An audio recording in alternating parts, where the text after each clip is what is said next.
Channel I শুরু হয় 99-এর 1 October. তো যখন শুরু হয়, হায়াত সাহেব যেমন বললেন একটু আগে যে সবার সাথে আলোচনা, চিন্তা করা, একটা নতুন টেলিভিশন জন্ম হবে না। তার আগ পর্যন্ত বাংলাদেশে আমরা দেখতাম বাংলাদেশ টেলিভিশন, আমাদের আগে ছিল এটিএন। তো 24 ঘন্টার স্যাটেলাইট টেলিভিশন মানে 24 ঘন্টার টেলিভিশন। কিন্তু আমাদের অভ্যস্ততা ছিল বাংলাদেশ টেলিভিশন বিকেল 5টায় বা 4:30টায় শুরু হতো, রাত 11:30টায় বন্ধ হয়ে যেত। বন্ধ হয়ে গেলে যখন ঝিরঝির ঝিরঝির করতো, অধীর আগ্রহে বসে থাকতাম যে এই ঝিরঝির এটাই দেখব, যদি আবার শুরু হয়, এরকম চিন্তার জায়গা। তো সেই জায়গায় 24 ঘন্টার টেলিভিশন। 24 ঘন্টার টেলিভিশনে প্রত্যেকটা সময়কে, সকাল, বিকেল, দুপুর, রাত, সন্ধে, রাত, মধ্যরাত, সব কিছুকে চিন্তা করেই কিন্তু অডিয়েন্সকে চিন্তা করে অনুষ্ঠান তৈরি করতে হয়।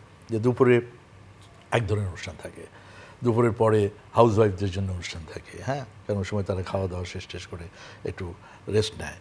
তো রাতের বেলা যেমন ধরেন তৃতীয় মাত্রা, রাত 12টা 12:30টার সময়, একটার সময় তৃতীয় মাত্রা যেত, একটা টক শো, রাজনৈতিক টক শো, রাত 11:30। মানুষের লাইফস্টাইল চেঞ্জ হয়ে গেল। যারা পলিটিক্স অনুসরণ করে, বোঝে, শুনতে চায়, সেই মানুষটা কিন্তু আগে হয়তো 9টার সময় ঘুমাতো, এখন সে রাত 12:30 পর্যন্ত জেগে থাকে। রাত 1টার সময়, 12টার সময় শুরু হলো সংবাদপত্রে বাংলাদেশ। যে খবরের পত্রিকাটি আপনি কাল পাবেন, সেটা আজকেই আলোচনা দেখানো হচ্ছে।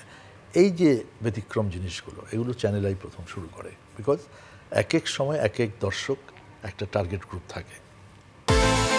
বিকাশ পেমেন্টে 10,000 টাকার বেশি অফার, শপিং চলছে তো।